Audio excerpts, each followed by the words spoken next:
ചേട്ടാ കാലൊന്ന് മാറ്റി. കാലങ്ങോട്ട് മാറ്റാൻ കയ്യുമേലേക്ക് തലയൊന്ന് മാറ്റാൻ പറഞ്ഞല്ലോ. പെട്ടി എടുക്കട്ടെ ചേട്ടാ. ചേട്ടാ കാലൊന്നും ഒന്നിറങ്ങി വാ. ഇറങ്ങാണ്. ഞാനും ഇറങ്ങാണ്.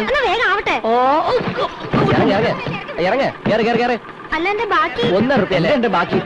ചേട്ടാ ഒരു കാര്യം ചെയ്യും. 5 റുപ്യ പിടി. 1 റുപ്യ കൂടി മാറ്റി കൊടുത്തേക്ക്.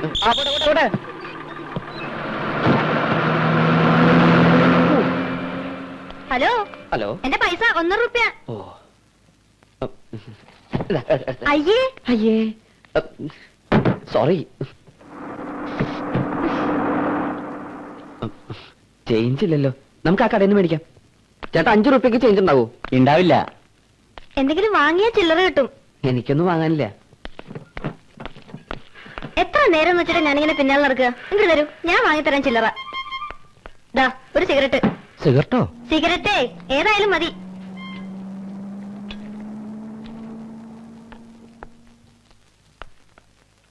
സിഗരറ്റ് ഞാൻ വലിക്കില്ല. അതൊന്നും എനിക്കറിയില്ല. എന്റെ 1 റുപ്യ ഞാൻ എടുത്തിട്ടുണ്ട്.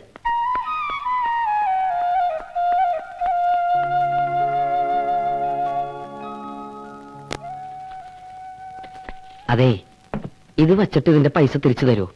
5-10 പൈസ കുറഞ്ഞാലും കുഴപ്പമൊന്നുമില്ല.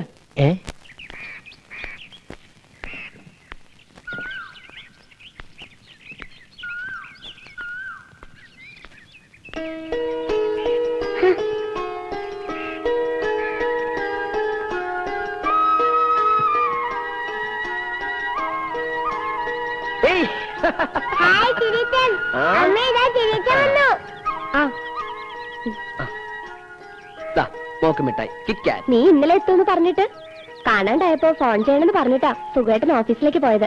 ഒന്നും പറയണ്ട എന്റെ അടുത്തേമേ. ഒക്കെ ഒന്ന് ഒതുക്കിയിട്ട് വേണ്ടേ വരാൻ. സകലവും എന്റെ തലയിലിട്ടിട്ട് സ്ഥലം വിട്ടില്ല ശിവൻകുട്ടി. നന്നായിണ്ട് വീട്.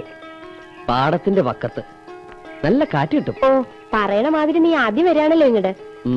കുറച്ചും കൂടി റോഡിന്റെ അടുത്തായിരുന്നെങ്കിൽ സുഖമായിട്ടന് ഓഫീസിൽ പോകാൻ നല്ല സൗകര്യമായിരുന്നു ഇല്ലേ? മുഴുവൻ കഴിക്കണ്ടോ, പല്ല് പുഴുപ്പല്ലാവും. ഇനിയിപ്പോ എന്താ നിന്റെ പരിപാടി? എന്തായാലും കോയമ്പത്തൂർക്കില്ലേ ഇനി. ഇവിടെ എന്തെങ്കിലുമൊക്കെ തുടങ്ങണമെന്നുണ്ട്.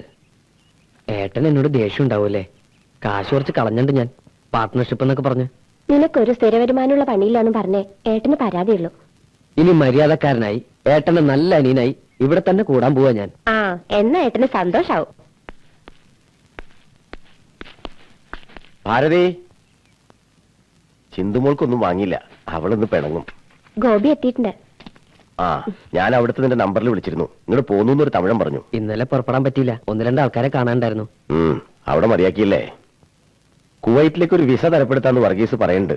എന്താ താല്പര്യമുണ്ടോ? ഇവിടെ തന്നെ എന്തെങ്കിലും എവിടെയെങ്കിലും ഒന്ന് ഉറച്ചു നിന്നാ മതി. ഈ ഊര് ചുറ്റിൽ നിർത്തുക. തറവാടിന്റെ പടിഞ്ഞാറ്റം വീണു കഴിഞ്ഞ മഴയ്ക്ക്. പൊളിച്ചുകൊണ്ടുപോകാൻ ആള് റെഡിയാ. നീ വന്നിട്ടാവാന്ന് ഞാൻ പറഞ്ഞു. പിന്നെ ഇതിന്റെ രജിസ്ട്രേഷൻ നടത്തണം. അവര് കാശിന് തിരക്കൂട്ടണ്ടേ. ഈ വീട് മോശമൊന്നുമില്ലല്ലോ അല്ലേ? ഇല്ല, നന്നായിന്ന് ഞാൻ ഇടത്തേമോട് പറയായിരുന്നു. നിനക്ക് മോളിലെ മുറി. ഹായ്, കണ്ട പാവ. ഹായ് കൊരങ്ങൻ. ഇതൊക്കെ ചിന്തുമോക്കുള്ളതാ കേട്ടോ. ഇതൊക്കെ എന്താ ചേച്ചാ? അതൊക്കെ ചെറിയച്ഛന്റെ സാധനങ്ങളാ. മോളൊന്നും തുടരുത്. മുസ്തഫ മുസ്തഫ വഴി മുസ്തഫ.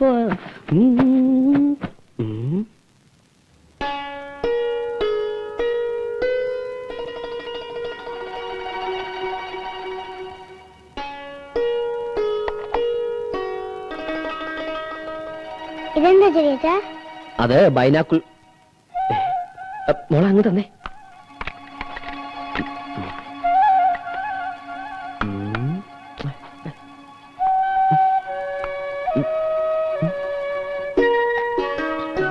മോള് കുറേ കളിപ്പിച്ചു. ഹായ്, ഇരട്ട റോജൈ. അയ്യേ ഐസി.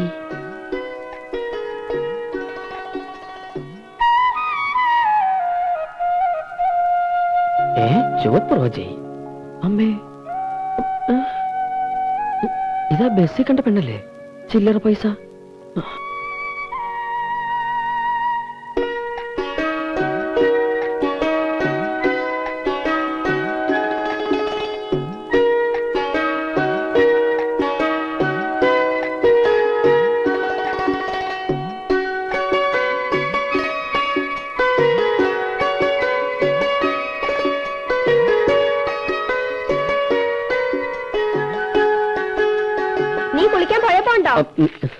ഇവിടെ അടുത്താ. ആ ആരുടെ വീട് നടത്തിയമേ അത്? അവിടെ വയസ്സായ ഒരു സ്ത്രീയെ കണ്ടു. എവിടെയോ കണ്ട നല്ല ചായ. ഇത്ര ദൂരത്തുനിന്ന് നീ എങ്ങനെയാ ചായ കണ്ടേ? അത് ഞാൻ ഈ വാച്ചിന്റെ ഉള്ളിൽ ചെറിയ ചെറിയ യന്ത്രങ്ങൾ കണ്ടിട്ടില്ല അടുത്തിയമ്മ. അതിലേക്ക് നോക്കി നോക്കി ഇപ്പൊ എന്റെ കണ്ണ് നല്ല ഷാർപ്പായിട്ടുണ്ട്. അത്രയ്ക്ക് അങ്ങോട്ട് ഷാർപ്പാവണ്ട. വയസ്സായ സ്ത്രീ മാത്രമല്ല, അവിടെ 3 പെൺകുട്ടികളും ഉണ്ട്. ഓ അത് ഞാൻ ശ്രദ്ധിച്ചില്ല. ആ അത് ശ്രദ്ധിക്കണ്ട. അപ്പൊ കുളിക്കല്ലേ? ഓ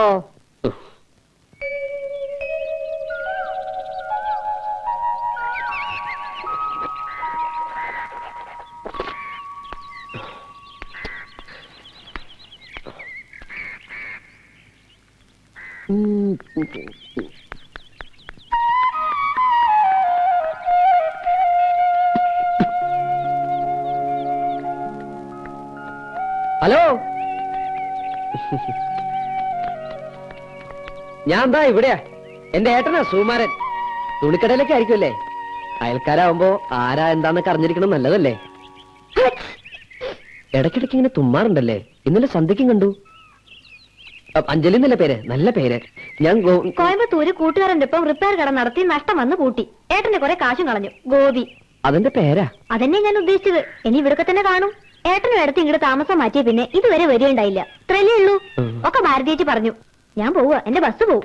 അതെ, ചില്ലറ മാറണമെങ്കിൽ വിളിച്ചാ മതി. ഞാനിപ്പോ സിഗരറ്റ് വലി തുടങ്ങി. ആരാ? ഞാൻ സുകുമാരന്റെ അനിയൻ. ആ ഇങ്ങോട്ട് വരിക. ഓ കണ്ടിട്ടില്ല നിന്നെ. ഉണ്ടാവില്ല. എപ്പോഴാ എത്തിയത്? ഇന്നലെ വൈകുന്നേരം. വരാ.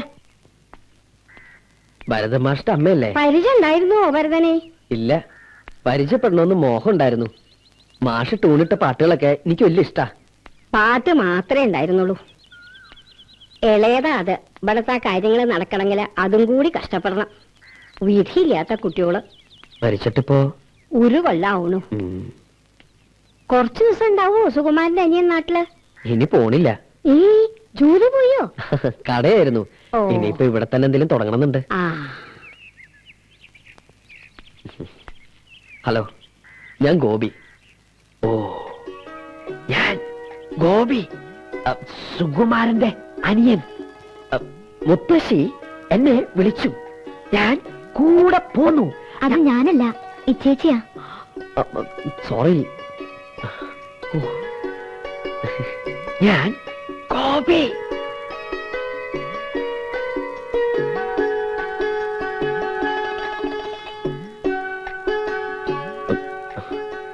ആ കുട്ടി പറഞ്ഞത് എനിക്ക് മനസ്സിലായില്ല. നിങ്ങൾ പറഞ്ഞത് തന്നെ ചേച്ചി പറഞ്ഞത്. ഓഹോ, അതിങ്ങനെയും പറയാല്ലേ? അതങ്ങനെ തന്നെയാ പറയണ്ട. ഇങ്ങോട്ട് കേറുക. സുമാന്റെ അനിയന് ഇത്തിരി ചായ എടുക്കാരുതേ. അയ്യോ വേണ്ട, ഞാൻ ഇറങ്ങാണ്. സുമാന്റെ അനിയൻ അങ്ങാടിക്ക് പോണുണ്ടോ? എനിക്ക് ഇത്തിരി പോകല ഓ വേണ്ടിയിരുന്നു. ഈ മുത്തശ്ശിക്ക് എന്താ? 5 വരുമ്പോ സാരമില്ല, ഞാൻ വാങ്ങിക്കൊണ്ടിരാം. വേണ്ട, 5 കൊണ്ടുവരും. അവള് മറക്കും. ഇല്ലേ, മറക്കില്ല. ഞാൻ എഴുതി കൊടുത്തിട്ടുണ്ട്. എന്നാ സുമാന്റെ അനിയൻ പൊക്കോളൂ. സമയം കിട്ടുമ്പോ ഇടയ്ക്ക് വരൂ. ഓ എന്നാ ശരി, ഞാൻ അങ്ങോട്ട് പറഞ്ഞാ മതി.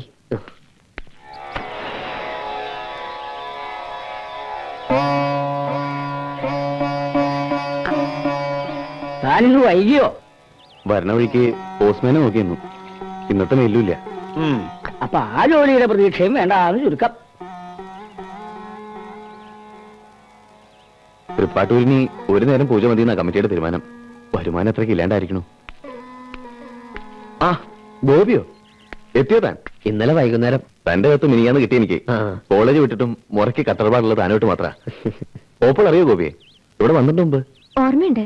ഗംഗാധരന്റെ ഒപ്പം വന്ന് ഒരു ദിവസം ഇവിടെ തങ്ങ ഉണ്ടായിട്ടുണ്ട് ഇല്ലേ?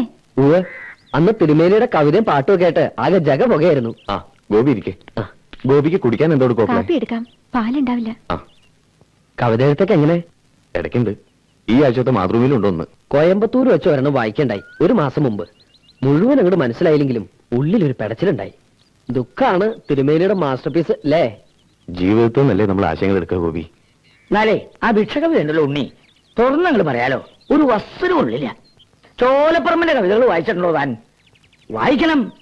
എന്താ അർത്ഥഗുണവും ശയ്യാഗുണവും. വാ നമുക്ക് ചവടിയിലിരിക്കാം. അപ്പോ പാർട്ട്ണർ അക്കരയ്ക്ക് മുങ്ങി. ഇനി താനോ? ഇവിടെ തന്നെ കൂടാനാ തീരുമാനം. കട തുടങ്ങാൻ ഒരു മുറി വേണം ആദ്യം. നമുക്ക് ശ്രമിക്കാം. ചെറുതായിട്ട് തുടങ്ങിയാൽ മതി. പിന്നെ വേണമെങ്കിൽ വലുതാക്കാലോ. തിരുമേനി ഇപ്പോഴും ശാന്തി തന്നെ അല്ലേ? തൽക്കാലം അഷ്ടി കഴിയണ്ടേ. ജോലിയുടെ ഹോപ്പ് വിട്ടിട്ടില്ല എപ്പോഴും. കൊടുക്കാനല്ലോ നമ്മുടെ കയ്യില്. അതുകൊണ്ട് ഇങ്ങനെ ആപ്ലിക്കേഷൻ അയച്ചു കൂട്ടുണ്ട്. കവിതയെന്ന് കിട്ടണോണ്ട് സ്റ്റാമ്പിനും കവറിനും തികയും. ആ ഇതാ ലേറ്റസ്റ്റ്. താ നോക്ക്. അല്പ ആത്മകാംക്ഷ ഉണ്ട്. തിരുമേനി എന്നൊന്ന് ചൊല്ലുക. എത്ര നാളായി തിരുമേനി കവിതകൾ കേട്ടിട്ട്.